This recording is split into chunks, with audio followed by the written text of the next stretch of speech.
In the mid-1800s, there was a horrifying pattern in hospitals across Europe.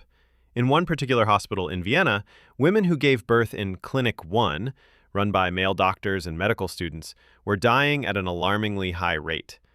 But in Clinic 2, where births were handled by midwives, the death rate was far lower. The cause? No one knew. Some blamed bad air, others thought it was just fate. Enter Dr. Ignaz Semmelweis, a young Hungarian physician working at the Vienna General Hospital. He was deeply troubled by what he saw. Healthy women would give birth only to die days later from what they called childbed fever, a deadly postpartum infection. But why was it happening so much more often in Clinic 1? Semmelweis began observing every little detail. Then something happened that gave him a clue. One of his colleagues, a doctor, died from a similar infection after accidentally cutting himself during an autopsy. That's when it hit him.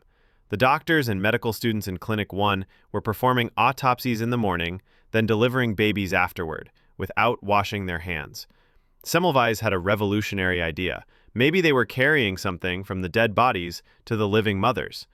He ordered the doctors to start washing their hands with chlorinated lime solution before examining patients. What happened next was nothing short of a miracle. The death rate in Clinic 1 dropped dramatically, from over 10% to just 1%. He had discovered something incredibly important. Hand hygiene saves lives. But instead of being praised, Semmelweis was mocked and ignored. Other doctors were offended by the idea that they could be the cause of death. They refused to accept that their hands were dirty. They said he had no scientific proof, and worst of all, they called him mad. Eventually, Semmelweis lost his job. He grew angry, isolated, and frustrated that no one would listen. He wrote open letters, begged people to believe him, but he was silenced.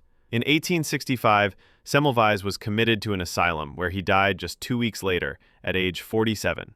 Ironically, he died from a wound that got infected, just like the women he tried to save. Years later, when germ theory was proven by scientists like Louis Pasteur and Joseph Lister, the medical world finally understood that Semmelweis was right all along. Today, he is remembered as the savior of mothers, the man who tried to stop a silent killer with nothing but truth and soap. They may laugh, they may mock, but stand your ground.